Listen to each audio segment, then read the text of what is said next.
Hideo Kojima, one of the most renowned veteran game designers in the industry, has had its fair share of success during the span of his career, achieving both critical acclaim and financial success with the Metal Gear Solid franchise. It seems like any game company would be lucky to have him. However, in October 2015, Hideo Kojima left his office at Konami for the last time, after being employed there for nearly 3 decades. It didn't take long for the story to reach the public, and the second it did, it caused a lot of outcry and confusion among fans.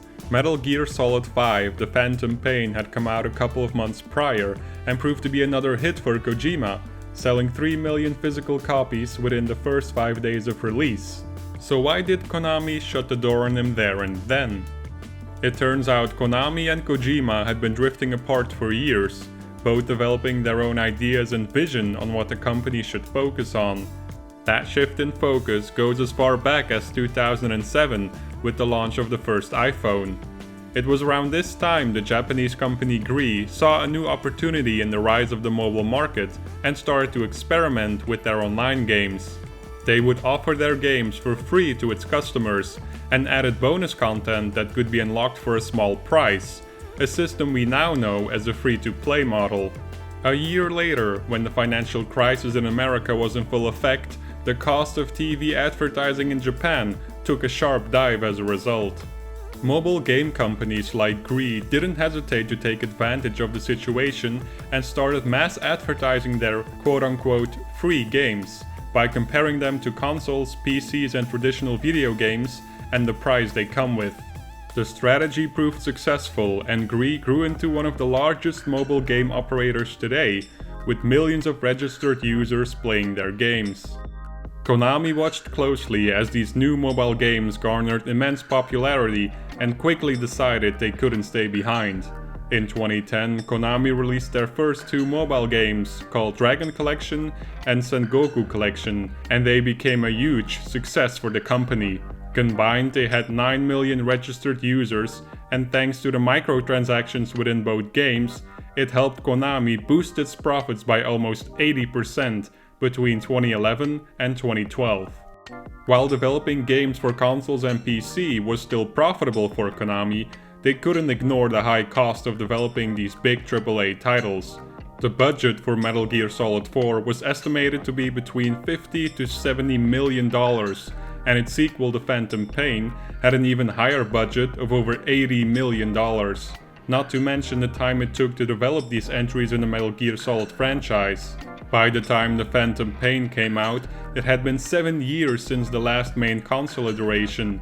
Mobile games, on the other hand, are much cheaper to produce and provide more opportunity to make a profit, thereby minimizing the risk and maximizing the return on investment. Jordan Amaro, a game designer for The Phantom Pain, had this to say: "Why risk producing pricey and sophisticated games in an age that favors indulgence in shallow, convenient entertainment?" A former employee at Konami, Ryan Payton, already noticed the beginning of the end when Metal Gear Solid 4 shipped. "We've seen the end of the console game market in Japan, even by the time Metal Gear Solid 4 shipped in 2008. I felt like our team was one of just a handful of Japan-based developers who were still fighting to produce blockbuster games." At this point, it was clear Konami had to make a decision about the future of its company. So they slowly started focusing more on the mobile market and began restructuring its console development division. Despite this, Hideo Kojima was still one of Konami's biggest assets, and he started to take on more responsibility within the company. On April 1st, 2011, Hideo was promoted to Executive Vice President and Corporate Officer, taking on the duty of overseeing most of Konami's AAA game projects. In 2012, his promotion started to bear fruit when he unveiled the next chapter in the Metal Gear Solid franchise at a Penny Arcade Expo during the celebration of the Metal Gear franchise's 25th anniversary. A demo was shown off, revealing the title Metal Gear Solid Ground Zeroes. The game would function as a prequel to the then unannounced 5th iteration in the series. Apart from unveiling the game, it was also the perfect opportunity for Kojima to talk about the technology supporting it. The Fox engine was designed at Kojima Productions, the studio created by Konami, so that Hideo Kojima could have the freedom to pour all his creative energy into making games. According to Kojima, the engine was made with a specific goal in mind. The concept of the Fox engine is photorealism. The age of fixating on pictures and sound in games is over. Now the questions are, how free is it? Does it connect to the internet? And is the gameplay smooth? Even so, a certain level of realistic atmosphere is required. At Kojima Productions, we're aiming for a line where even simple CG models look photorealistic when you zoom out of the game screen. He even delved into what sort of games could be made with the powerful engine, explaining that it could be used to make an FPS, an adventure game like Uncharted, or something on rails. He also added that the engine may be used by other Konami studios to support different properties as well, and gave Silent Hill as an example. Another important reason for creating the engine was efficiency, and Hideo commented that it was now possible to develop games at a much shorter time period than ever before. While Konami was losing faith in console games, Kojima was gearing up for a future filled with many high-quality video games that he could now personally oversee thanks to the new responsibilities given to him by Konami. A couple of months after the Penny Arcade Expo, the Spike Video Game Awards were held, and started to show off with a trailer of a game called The Phantom Pain. It was seemingly being developed by an unknown Swedish developer called Moby Dick Studio, but fans quickly discovered numerous hints that tease a connection with the Metal Gear franchise. Hideo Kojima is also known for misdirecting players and creating a sense of mystery around his games. So sure enough, a couple of months later he admitted that it had all been a ploy, and that the Phantom Pain was actually Metal Gear Solid 5. With Ground Zeroes and the Phantom Pain already under his supervision, he would have to divide his attention even more. After he publicly talked about a potential Silent Hill game being made with the Fox engine, the former president of Konami's digital entertainment division, Tomoyuki Tsuboi, called Hideo up to tell him he'd like Hideo to make the next Silent Hill game.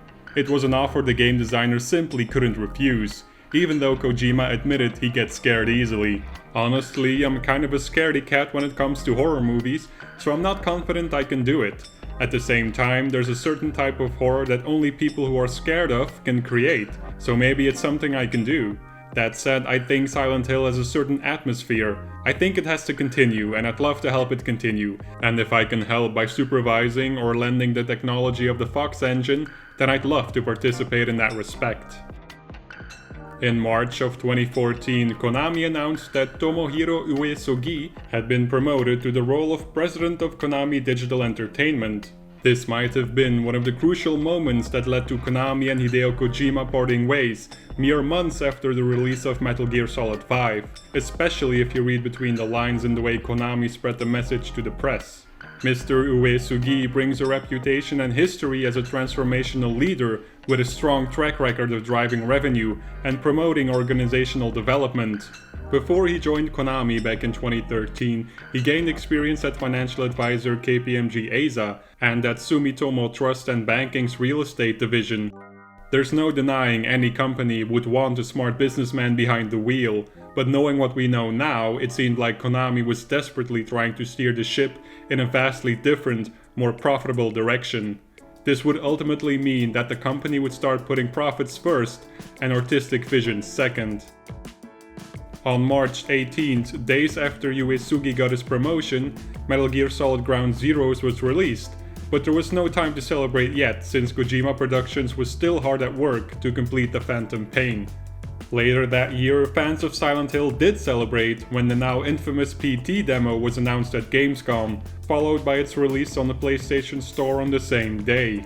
Initially, no substantial information was released about the demo, except for the developer's name, 707080's Studio. One player was able to complete the demo within hours of its release, and witnessed the secret ending, which revealed that the playable teaser was meant to announce a new installment in the Silent Hill franchise. Aside from that, the ending also revealed that both Hideo Kojima and film director Guillermo del Toro were involved in a new project. To wrap it all up, the Walking Dead star Norman Reedus would most likely be the protagonist, as he was the character players were controlling all along in PT. To the outside world, it seemed like things couldn't get any better for the legendary game designer, and that his job at Konami was more than secure for many years to come. Little did they know that the Japanese game company was about to announce another corporate restructuring that would usher in a new era for Konami. An era that didn't involve Hideo Kojima any longer. In early March of 2015, Konami announced that the new corporate restructuring would go into effect in mid-March, and accompanied the announcement with the following message. We are shifting our production structure to a headquarters-controlled system in order to establish a steadfast operating base capable of responding to the rapid market changes that surround our digital entertainment business. The first suspicious act of the newly reformed organization was to remove any mention of Hideo Kojima or Kojima Productions on the official Metal Gear website, along with any promotional material for the Phantom Pain, Ground Zeroes, and Metal Gear Solid: The Legacy Collection. The Kojima production studio in Los Angeles was even renamed to Konami Los Angeles Studio. Soon after, GameSpot published an article that detailed the increasingly difficult relationship between Hideo and Konami. The information came from an inside source which claimed that Konami was going as far as restricting access to corporate internet, emails, and phone calls for all senior Kojima production officials. The source also told GameSpot that Kojima and other staff members were reduced to contractors, and that once their contract ends in December, the team would be disbanded, and upper management, including Hideo, would have to leave Konami. During all these reports from multiple gaming outlets, Konami was doing its best to assure the public that they and Kojima were still on good terms. The Phantom Pain was scheduled to release on the 1st of September later that year, so any bad press needed to be swept under the rug. A joint statement was published that included a quote from Hideo himself, saying he was still 100% involved with Metal Gear Solid 5. Konami made a separate post on its website that day, detailing a leading development position for a new Metal Gear series. At this point, it was almost safe to say that Metal Gear Solid 5: The Phantom Pain would be Hideo Kojima's farewell to the series. A few weeks later, Hideki Hayakawa became the new CEO of Konami, and according to an interview with the CEO on the Japanese website Nikkei TrendyNet, Konami was now fully on course to start shipping more and more mobile experiences and steer clear from console and PC games. Gaming has spread to a number of platforms, but at the end of the day, the platform that is always closest to us is mobile. Mobile is where the future of gaming lies. With multi-platform games, there's really no point in dividing the market into categories anymore. Mobile will take on the new role of linking the general public to the gaming world. Konami's and Hideo's vision simply didn't align anymore. Konami wanted the company to be as profitable as can be, with as little risk and effort as possible, and the mobile market provided exactly that. Hideo, on the other hand, has always been an artist that wants to push boundaries and explore uncharted territory. Mobile games just wasn't something he wanted to be involved with. Public perception of Konami only got worse after the new CEO took charge. In late April of 2015, Konami announced that they would be removing the PT demo created by Kojima Productions from the PlayStation Store on April 29th. No further explanation was given, making people wonder if the newly announced Silent Hills title would ever see the light of day. After the announcement, attendees at the San Francisco Film Society that following weekend took the opportunity to ask Guillermo del Toro about the demo's removal and what this meant for Silent Hills. He bluntly responded that the game was cancelled. In an interview with IGN in May, he elaborated about the game's cancellation. Honestly, that's what surprised me. It was a sort of scorched earth approach. It was not a gentle and ambiguous cancellation. After Del Toro's statement at the Film Society, Norman Reedus started posting tweets that Silent Hill had indeed been cancelled. The next day, Konami put out a press release to officially confirm that development on Silent Hills would not be continued.